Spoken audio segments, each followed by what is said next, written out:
Alright, welcome back to the course on power electronic converters for renewable energy. Let us start a discussion about solar photovoltaic now. Right? So first, what we'll do is in this video, we'll talk about the solar photovoltaic technology, right? A brief overview. What it essentially includes is the basic principle of how the panel works and how it converts a solar energy into electrical energy. So quickly before doing that, let us have a look at what constitutes a solar PV system. So when we say solar PV system, it essentially includes everything which participates in the overall conversion process, which is from solar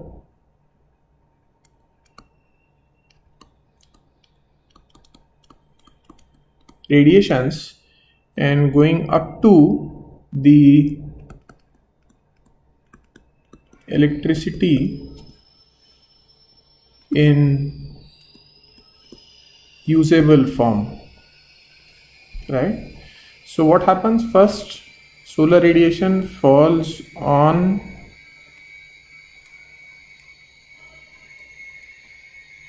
solar PV panel or panels, right? There could be a single panel or there could be multiple panels connected in series and parallel. So in doing this, the solar radiation gets converted to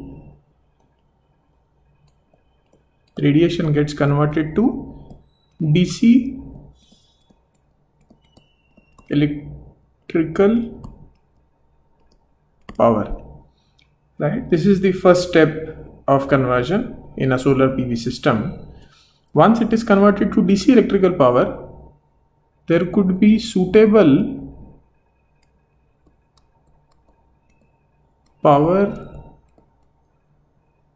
processing unit, which is nothing but a power electronic converter, right? So it's also known by the name power processing unit. So what this power processing unit does is it converts this DC electrical power into suitable AC electrical power, right? When I say suitable, that word has a lot of meanings in this context. It essentially means matching the voltage magnitude, matching the frequency, maintaining the power quality, and so on, right? More about that we will see when we talk about this power processing unit. So once it's this is also known as inverter for obvious reasons, because it's converting DC power to AC, but it's not just an inverter, right? So there are additional features and so on. Once it gets converted to AC, then you might use a suitable transformer to match the grid voltage, right? So there could be a suitable transformer which essentially converts AC to AC, but changes the voltage. So this could be at V1, this could be at V2, and this is nothing but this is the point which is the electricity in usable form, where we can then connect our loads, we can run our televisions, we can run lights, we can run fans, and so on. So if you see this whole process, there are three key elements, right? One is the panel, second is the power processing unit, and third is the transformer. In this video, let us try to focus and understand a little bit more about the panels, right? So let us try to understand a little bit more about the solar photovoltaic panels. How does it convert solar radiation into DC electrical power?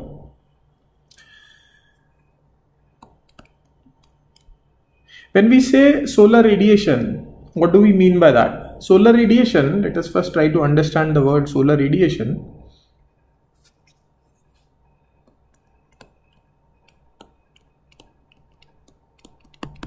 What it essentially means is what is the energy that the solar rays is bringing to us, right? Or what is the power that the solar rays are bringing to us, right? That is what essentially constitutes the solar radiation. So there are different ways of looking at it. So let's say this is Earth, right? And this is your layer wherein your atmosphere essentially ends. And here is your sun, right? Now this, and obviously this is not drawn to the scale because this distance is much smaller than the distance between the sun and the earth. So this figure is not drawn to scale, or rather I can sort of draw it with a dash, so that it implies the sun is much farther away, right? And so this is the atmosphere. Now when sun rays comes from the sun till this point, right, we call it, and if we check what is the radiation here, we will call it we'll call it air mass, which is usually abbreviated as AM0. AM0 implies that the sun rays have traveled to very close point to Earth, but it has not crossed the Earth atmosphere, right? So air mass 0. If the same rays comes down vertically and travels 1 unit, let's say this is 1 unit of atmosphere, what we get here is, we call it as air mass 1. But practically, the time at which the sun would be vertically on the top, just on our head, is very small, and therefore a more popular measure or a more popular terminology which is used is air mass 1.5, which is essentially means that you have sun not vertical, and then it travels the Earth atmosphere, and then the rays travel the Earth, and the sun rays travel a distance of 1.5 times the vertical distance, and then whatever radiation we get, we call it as air mass 1.5 radiation. So far so good, yeah. So now let us see what is the composition. As I told you, air mass 1 is not a very practical scenario. So let us see what is the composition in air mass 0 and what is the composition in air mass 1.5. So take this figure and use that to show you.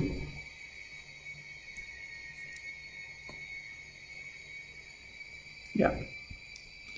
So this figure here shows us, on the x-axis is the wavelength, right? So the solar radiation essentially comprises of different photons of different wavelengths, right? So the x-axis is the wavelength of these photons.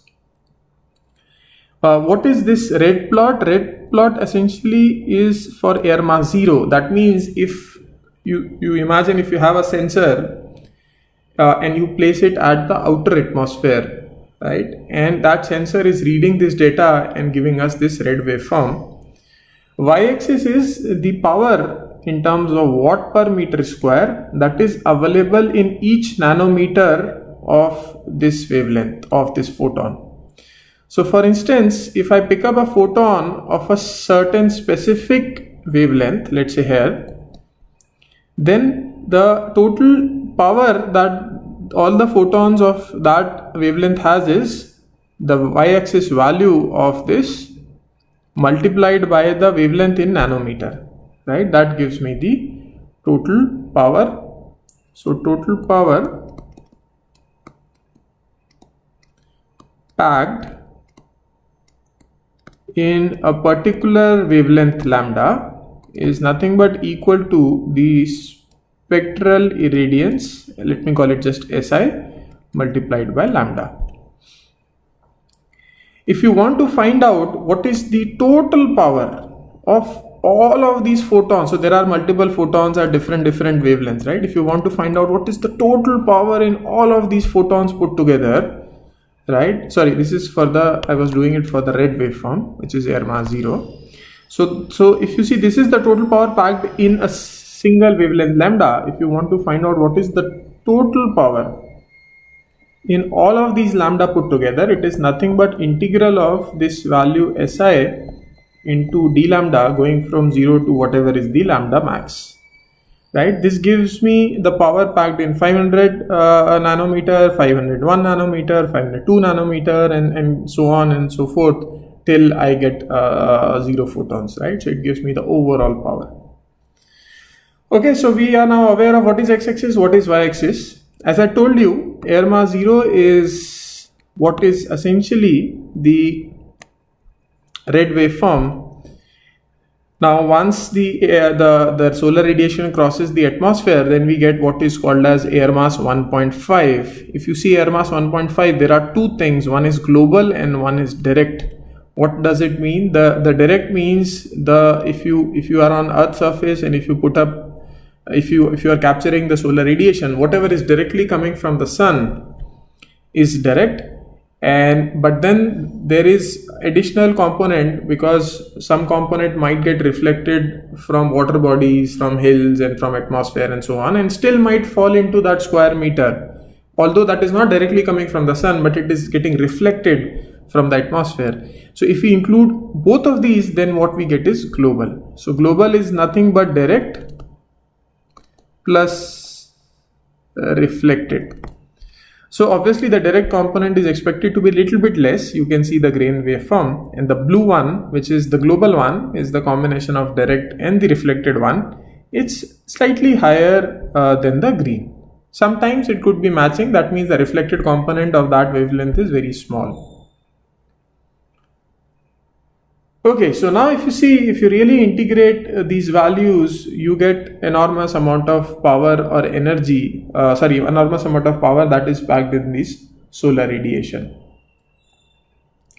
What is the energy? For example, what is the energy in electron volt that is packed in a specific wavelength? It is given by, this is photon energy, right, of a specific wavelength. This is given by hc by lambda, right? We have all studied this in basic physics courses, where h is the Planck's constant, c is the speed of light, and lambda is the wavelength.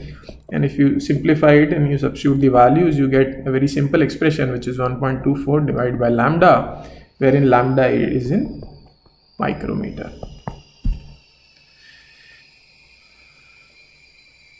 All right, now moving on, now let's say these sun rays are coming and falling on the Earth's surface. And now what I do is, I know the composition of the rays and so on. And now what I do is I put a piece of silicon, just pure silicon, on the surface of the Earth. So this is what I have placed on Earth. And now there is solar radiation coming, which is direct. And also there is some amount of reflected ones which are also coming. Majority is direct, right? Some amount of reflected one is also coming, and all of these photons are getting stuck to this silicon or is hitting this piece of silicon. What will happen? This silicon will absorb some of the photons and will not absorb some of the other photons. So which photons will this silicon absorb, which it will not absorb? Let us quickly see. So if we understand, silicon is a semiconductor material which has conduction band and it has a valence band, right? Usually the electrons sits in the valence band, and if there's a photon which strikes, then it can absorb this electron.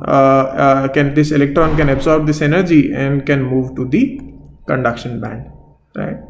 So therefore, the minimum energy that this electron requires to jump from the valence to conduction band is this thing, which is nothing but the band gap Eg, which is nothing but equal to, for silicon, it's approximately 1.1 electron volt. What does it mean? It means that, let's say, the solar radiation has this kind of shape where this is lambda. Now it has so many lambdas, and lambda is growing in this direction. That means energy, if you see, it's growing in this direction, right? So this is the least energy and this is the highest energy, right? Least energy photon, and this one is the highest energy photon. If you see, all the photons which have energy higher than 1.1 electron volt does have a probability of getting absorbed by this silicon material. Why? Because if the energy is less than that, then this electron cannot go to the conduction band. It will go somewhere in between, assuming there are no impurities. It will go here and then it cannot really reach the conduction band, so it will fall back in the valence band, or in other words, it will not even absorb that photon.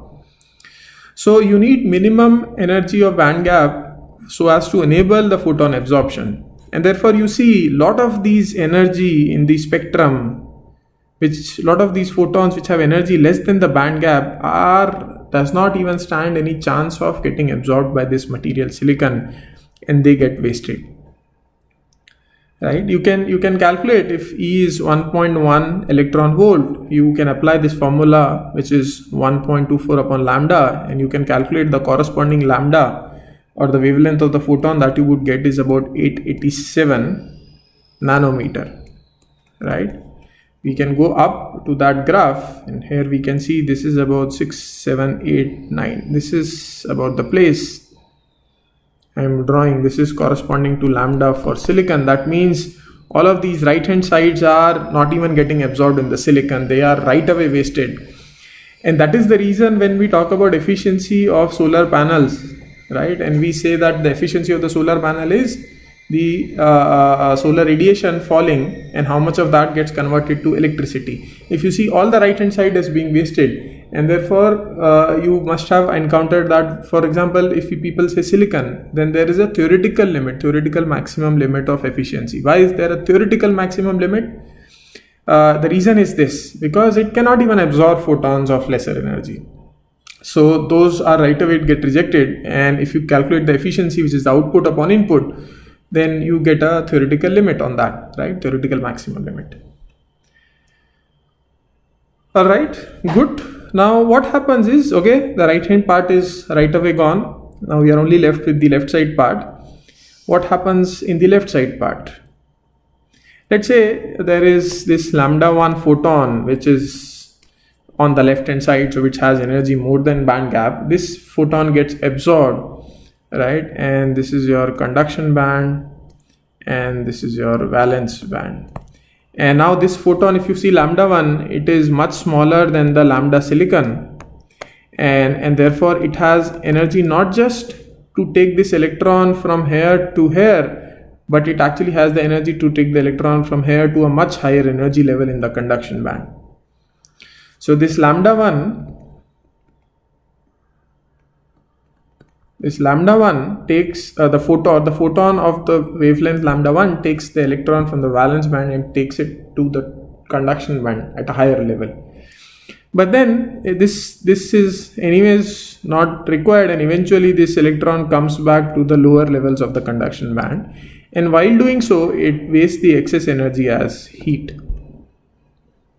What does it mean? It means that the photon which had sufficient energy, in fact it had more than sufficient energy, could, yes, take an electron from conduction valence band to conduction band, but if it takes at a higher level in the conduction band, that does not really help.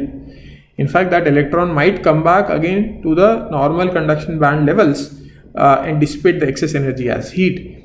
And that is the reason that if you see, again I'm coming back to the solar radiation, if you see on the left hand side also, we cannot really capture all the energy. Why? Because all the energy that is present in the photon, if we capture, right, part of it gets wasted in heat, because for example, as I'm moving away from this vertical red line on the left hand side, each photon has more and more energy packed, but that energy is not actually being utilized. It's part of it is getting wasted into heat, only part of it is being utilized for the electron to jump. So this also contributes into the theoretical efficiency limits. So far so good. So we have talked about the, let us do a quick revision. So we have talked about the basic system, we have talked about the solar radiation, the different air mass values, the composition of the solar radiation, and how the photons with energy more than the critical energy only participates in electricity generation, and not the photons with lesser energy. Now once the electron goes from valence band to conduction band, then what happens? This is what happens. So if you see an actual panel, it's not just silicon, but it is combination of two types of silicon. One would be a p-type silicon, which is doped with hole and or which has excess holes, and the other one is n-type, which has excess electrons. And when we combine these, we form something called as a depletion region in between. So this part, this is very similar to p-n junction. You might have studied in basic electronics courses. So you form something called as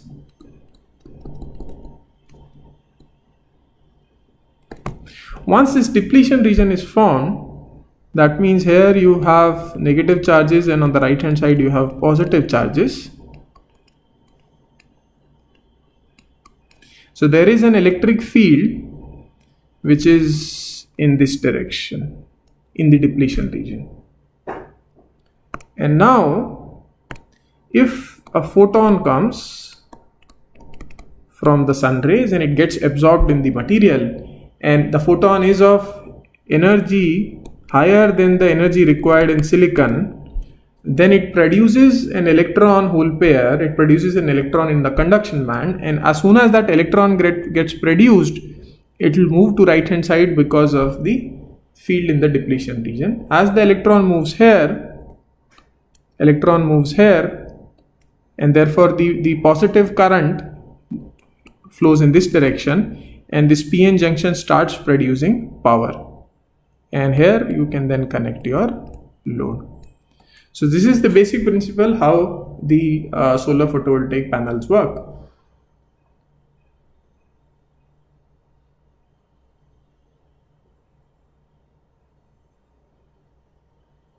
Now if you see, there is just one quick thing I would like to introduce you to here is we have discussed that for silicon, for example, since the band gap is fixed, there is a fixed amount of energy that can be absorbed from this solar radiation, right? Let me reuse this figure. Yeah, so as we discussed that, for example, now you have silicon, so you can only absorb the left hand side once, and that too you will not be able to utilize the full energy.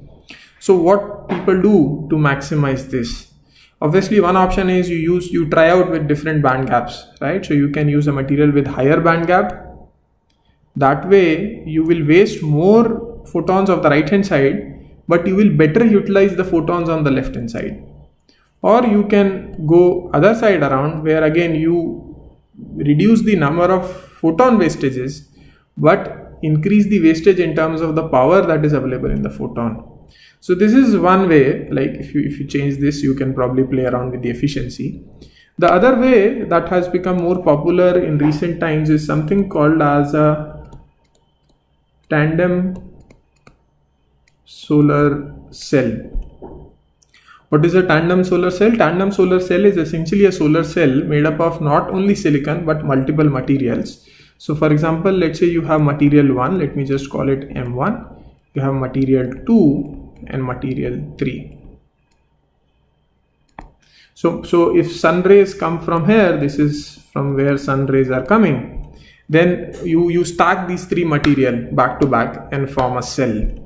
the topmost material will have the highest band gap. M1 will have the